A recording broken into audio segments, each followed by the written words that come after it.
Grand Duchess Natalia Alexeievna was, like her famous mother-in-law, a minor Prussian princess before she married the Tsarevich of Russia. Theirs was anything but a happy marriage.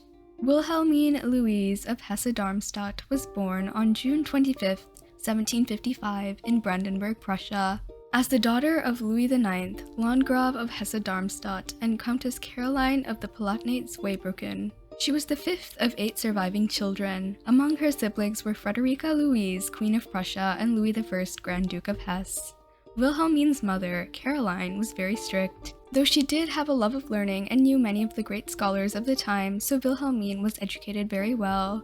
In 1772, Catherine the Great, Empress of Russia, was on the hunt for a wife for her oldest son and heir, Tsarevich Paul. Catherine found 2 suitable brides, Sophia Dorothea of Württemberg and Wilhelmine. She had to choose Wilhelmine as she was desperate for an heir and didn't want to wait until the 13-year-old Sophia Dorothea grew. She consulted Frederick the Great of Prussia on the matter, and he was eager to see Wilhelmine and Paul married, as Wilhelmine's sister was betrothed to his son, so this would mean an alliance between Russia and Prussia.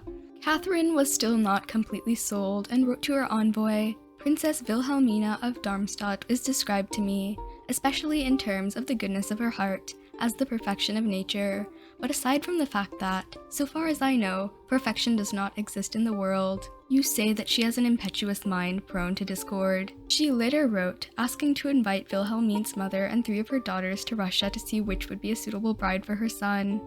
The Landgravine, thank God, has 3 more daughters for marriage. Ask her to come here with all of them. We will be very unhappy if we don't choose one of the 3 that are suitable for us. Let's look at them and then decide. These daughters are Amalie, aged 18, Wilhelmina, aged 17, and Louise, aged 15. I don't particularly dwell on the praise lavished on the eldest of the princesses of Hesse by the King of Prussia, because I know he chooses what he needs, and the one he likes could hardly please us. According to him, the stupider the better. I have seen and known those chosen by him. On their journey, Wilhelmine, her sisters, and her mother met Paul's best friend, Andrei Razumovsky. Andrei was impressed with them all, especially Wilhelmine. When they arrived at Catherine's court, Tsarevich Paul was equally impressed with her. His mother wrote, "My son from the first minute fell in love with Princess Wilhelmine. I gave him 3 days to see if he would waver, and since this princess is superior in all aspects to her sisters, the eldest is very meek, the youngest seems to be very clever, and the middle one has all the qualities we have hoped for. Her face is charming, the features are correct, she is gentle, smart, I am very pleased with her, and my son is in love." Wilhelmine disliked him, but it's not like she had any choice in the matter. Wilhelmine converted to the Russian Orthodox faith and took the Russian name Natalia Alexeievna and married Paul in 1773.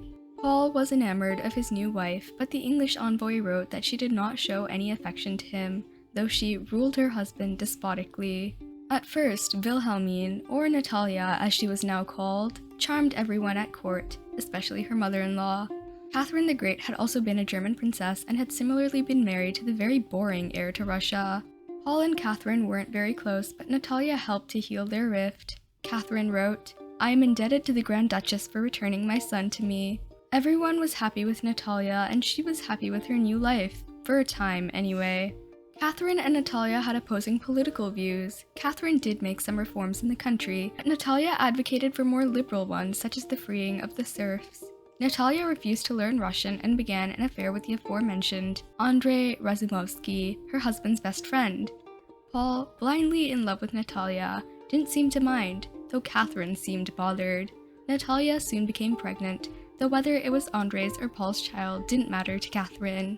Would be the heir to Russia either way. To claim otherwise would destroy Natalia's reputation.